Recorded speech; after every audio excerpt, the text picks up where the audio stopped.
Plan ছিল জামাই ষষ্ঠীর, কিন্তু এখানে বৌমা ষষ্ঠীও পালন করা হয়ে গেল। তো পুরো ভিডিওটা আপনারা দেখতে থাকুন, আশা করি আপনাদের ভালো লাগবে। Hello friends, welcome back to my channel Nandini and Apratim লাইফস্টাইলের জামাই ষষ্ঠীর স্পেশাল ব্লগে আপনাদের সবাইকে ওয়েলকাম। সবাই কেমন আছেন? আশা করি সবাই খুব ভালো আছেন, আর আমিও খুব ভালো আছি। শুভ জামাই ষষ্ঠীর শুভেচ্ছা সবাইকে। কারা কারা আজকে জামাই ষষ্ঠী খেতে যাচ্ছেন অবশ্যই কমেন্ট করে জানাবেন। আর আজকে আমাদেরও জামাই ষষ্ঠী, তো আমার যেহেতু পাশাপাশি বাপের বাড়ি, তো এই জন্য সকাল সকাল চলে এসেছি জামাই ষষ্ঠীর খাবার। তো এখন হয়তো মানে ওই বাড়িতে যাওয়া হয়নি। আর অপ্রতিমের বাবা ভীষণ বিরক্ত হয় ক্যামেরার সামনে আসলে, ওর একদম ভালো লাগে না। তো আমার ব্লগের সাথে একটু তো টুকিটাকি করতেই হয় ভিডিও। আর ও নিয়ে এসেছে ভিআইপি সুইটস থেকে মিষ্টি সন্দেশ নিয়ে এসেছে। ভিআইপি সুইটসের সন্দেশগুলো খুব ভালো হয় খেতে, আর এগুলো সব বাপের বাড়িতে নিয়ে যাওয়ার জন্যই নিয়ে এসেছে। আর স্প্রাইট আর লিচু আর আম এগুলো বাপের বাড়িতে নিয়ে যাব। আর কাঁঠালটা আনেনি, কেননা কাঁঠাল আমার মা কিনেছে, বললো আনতে হবে না, কেননা কাঁঠাল খাবার অত লোক নেই। চলুন তাহলে আমি একটু রেডি হয়ে নিই। কাছাকাছি বাপের বাড়ি বলে কি রেডি হব না বলুন তো, একটু তো সাজুগুজু করতেই হবে। তো আমি রেডি হয়ে নিলাম, হাতের কাছে যা ছিল তাই পরে নিয়েছি, অত ম্যাচিং করে পরিনি। জানি ব্লাউজটা মানাচ্ছে না শাড়িটার সাথে, তবুও এইভাবে রেডি হয়ে নিলাম। আর সেরুকে তো আমার রেডি হওয়া দেখে তো এরকম করতেই হবে, জানেনি তো। ও ওরকম যাওয়ার জন্য বায়না করছে, তো ও তো নিজেও জানে না যে আজকে আমরা মামা বাড়ি যাচ্ছি, আর সেখানে ও সবসময় যায় থাকে। বিয়ের পর আমরা কিন্তু রেন্টে থাকতাম, যেহেতু আমাদের শ্বশুর বাড়ি ক্যানিং, আর আমার হাজবেন্ড বিয়ের আগে থেকেই এখানেই জব করতো। তো এটা জানা কথা যে আমরা এখানেই থাকবো, রেন্টে থাকতে হবে। তারপরে হয়তো কোনোদিনও জায়গা জমি হবে কিংবা ফ্ল্যাট হবে, তারপরে ঘর বাড়ি করবো বা ফ্ল্যাটে সেটেল হব। তো অপ্রতিম হওয়ার 6 মাস পর আমরা জায়গা কিনতে পেরেছি। আমরা ভাবতে পারিনি জায়গা কিনবো না ফ্ল্যাট কিনবো। তো জায়গা যেহেতু একটু বেশি রেঞ্জের মধ্যে হয়, জানেনই জায়গা কেনা একদম ক্যাশ টাকা দিয়ে জায়গা কিনতে হয়। তো এটা মানে ভাবতে পারিনি যে জায়গা কিনতে পারবো বলে। তো একটু করে জায়গা কিনতে পেরেছি আর কি। তাই বাপের বাড়ির সাথে সহযোগিতা না নিলে, মানে একসাথে না হলে কিন্তু আমরা মানে অপ্রতিমের বাবা কিনতে পারতো না। তো একসাথে যেহেতু একটাই মানে জায়গা দুজনে ভাগ করে নেওয়া হয়েছে, তাই পাশাপাশি আমাদের ঘর বাড়ি। বিয়ের পর এই প্রথমবার পাশাপাশি বাপের বাড়িতে নিমন্ত্রণ খেতে যাব, মানে জামাই ষষ্ঠী নিমন্ত্রণ খেতে যাব। কিন্তু এতদিন ধরে আমাদের যে আগে পুরনো বাড়িটা ছিল ওখানেই জামাই ষষ্ঠী হতো। তো এবছর 6 মাস হয়েছে যেহেতু বাবা এই বাড়িতেই শিফট করেছে, তো এই জন্য এই বছর প্রথম এই বাড়ি থেকে জামাই ষষ্ঠী উদ্বোধন হবে। প্রত্যেক বছর এইভাবেই হয়তো হবে, এরকম ভাবেই হয়তো জামাই ষষ্ঠী হবে। আগে ছিল ওইদিকে বাপের বাড়ি, এখন তো পাশাপাশি হয়েছে। আগে বাপের বাড়ি আমাদের আরেকটা পুরনো বাড়ি আছে, ওটা এখনো আছে। তো ওখানে বাপের বাড়ি ছিল, ওখান থেকেও তাও খাওয়া দাওয়া করে চলে আসতো। আর এখন তো একদম পাশাপাশি, আর কি বলবো, কিছু বলার নেই। কি হয় দেখা যাক, মন মধ্যে কি বলে আর কি।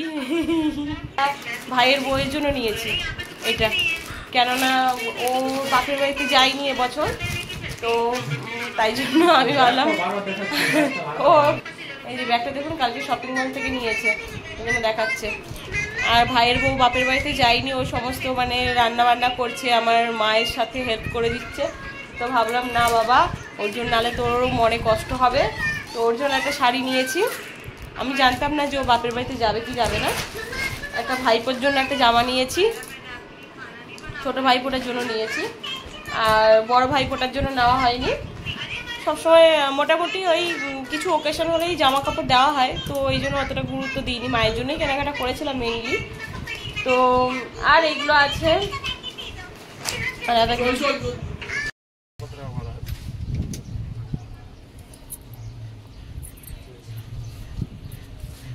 চলো চলো।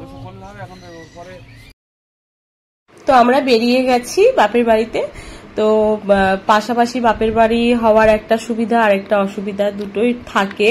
তো অসুবিধা বলতে এটাই যে মানে 2 পা হাঁটলেই বাপের বাড়ি, ভাবতেই পারছেন, আমি তো ভাবতেই পারিনি কোনোদিনও যে এরকম সিচুয়েশনে আমাদেরকে পড়তে হবে। তো যাই হোক দুপা হেঁটে আমি বাপের বাড়িতে চলে এলাম। তো আমাদের কিন্তু অ্যাকচুয়ালি এরকম হওয়াটা দরকার ছিল, কেননা আমার সংসারে এই আমরা 3 জন ছাড়া কিন্তু আমার শ্বশুরমশাই ক্যানিং এ থাকে, উনি ওখানের মায়া ত্যাগ করে আসতে পারে না, কেননা ওখানে ওনার জন্ম, ওখানেই সবকিছু। তো এখানেও থাকে ওখানেও থাকে এরকম আর কি, ওখানে বেশি থাকে এখানে কম থাকে, পুরোপুরি ভাবে সেটেল উনি হতে পারেনি। আর ওনার তো মানে তাও মোটামুটি ভালোই বয়স হয়েছে, কিন্তু স্ট্রং আছে এখনো।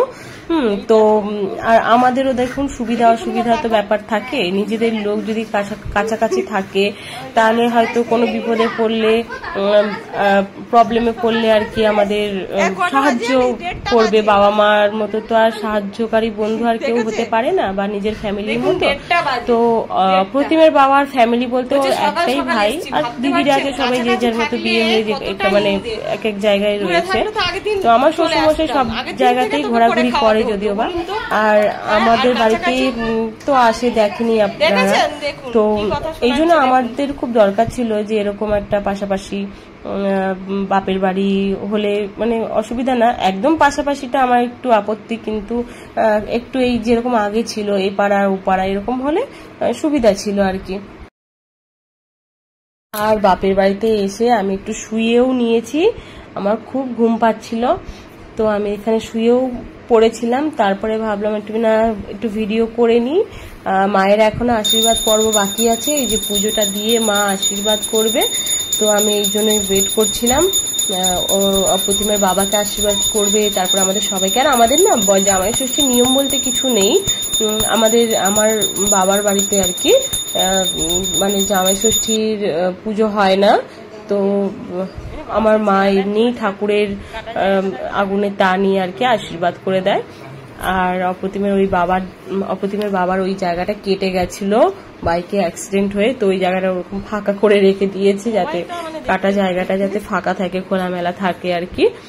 আর এই যে আমার মা ওকে আশীর্বাদ করে তারপর সবাইকে আশীর্বাদ করবে। আর শেরু কিন্তু এখানে কান্নাকাটি করছে, কিসের জন্য করছে বলুন তো? ওই অপ্রতিমের বাবার মিষ্টিগুলোর উপর ওর নজর আছে, মানে ওকে তো কেউ খেতে দিচ্ছে না, আর অনেকক্ষণ ধরে সাজানো রয়েছে, সাজিটাজি রেখেছি, তো ও কিন্তু ওই মিষ্টির দিকে টার্গেট করে বসেছিল। এখন ও কখন ওর বাবা ওকে একটু খেতে দেবে মিষ্টি, ও সেই মানে ধান্ধায় আছে, বুঝেছেন তো। আর ওই দেখুন আমাকেও এখন আশীর্বাদ করার জন্য ডাকছে, সেরকম আশীর্বাদ করে দিল মা, এবার আমাকেও করবে। তো আমার ছেলে বলছে আজকে কি মায়ের বার্থডে নাকি পাপার বার্থডে, কারণ আমাদেরকে আশীর্বাদ করা হচ্ছে। আমার ভাইয়ের বউকেও আশীর্বাদ করবে, সবাইকে আশীর্বাদ করবে, তারপরে চলবে খাওয়া দাওয়ার পালা। আর হ্যাঁ বন্ধুরা, আমার ব্লগ যদি আপনাদের ভালো লেগে থাকে তাহলে অবশ্যই একটি লাইক এবং চ্যানেলটিকে সাবস্ক্রাইব করে বেল আইকনটি অল করে দিয়ে পাশে থাকার অনুরোধ রইল। আর এখন চলবে আমাদের খাওয়া দাওয়ার পালা, এখনো কিন্তু শেষ হয়নি। আর এই যে অপ্রতিমের দুষ্টুমি শুরু হয়ে গেছে, অপ্রতিম মিষ্টি খেয়েছে রেখেছেন তো মুখ ভরে, ও মিষ্টি খেতে ভীষণ ভালোবাসে।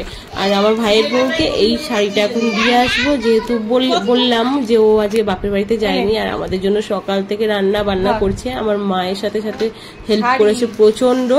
তো ওরও তো একটা পাওয়ার অবশ্যই অধিকার আছে। আমি বললাম পরে আরেক সময় তোকে আরো ভালো জিনিস দেবো, এখন আমার কাছে যা আছে এটাই নেই। আর এই জামাইকে একদম পাত পেরে গুছিয়ে দিয়েছে খেতে, কিন্তু মাছি ভন ভন করছে। তো আমি বললাম না, আর ভিডিও শুট করে লাভ নেই, তাড়াতাড়ি করে খাওয়া দাওয়া করে নাও। আর প্রতিমের বাবা তো ভীষণ লজ্জা পায়। আর সাথে কিন্তু ছিল আমার ভাইয়ের বউয়ের কিন্তু বৌমা ষষ্ঠী, ওকেও কিন্তু বসিয়ে দিয়েছিলাম বৌমা ষষ্ঠীর জন্য। তো ওরও বৌমা ষষ্ঠী হয়েছে অপ্রতিমের বাবার সাথে। তো আয়োজন করা হয়েছিল শাক ভাজা, মাছের মুড়ো, আর চিংড়ি মাছের মালাইকারি, 5 রকম ভাজা, ডাল, মাটন, তারপরে মাছ, দই কাতলা আর কি করেছিল, সালাড আর সেমাই। আর বৌমা ষষ্ঠীর একদমই প্ল্যান ছিল না, হঠাৎ করেই মনে হলো যে জামাই ষষ্ঠী যদি হয়ে যায় তো বৌমা ষষ্ঠী কেন হবে না। তো জামাই উঠে যাওয়া মানে খেয়ে দিয়ে উঠে যাওয়ার পর বৌমাকে বসানো হয়েছে তো বন্ধুরা আজকের মতো এইটুকুই, দেখা হবে আরো একটা নতুন ব্লগের সাথে। ততক্ষণের জন্য আপনারা সুস্থ থাকবেন, ভালো থাকবেন, আর অবশ্যই আমার চ্যানেলটিকে সাবস্ক্রাইব করতে একদম ভুলবেন না, আর একটা ছোট্ট লাইক দিয়ে দেবেন। তো টাটা বন্ধুরা, দেখা। ইমন তোর না ভালো করে পোছাচ্ছি তোর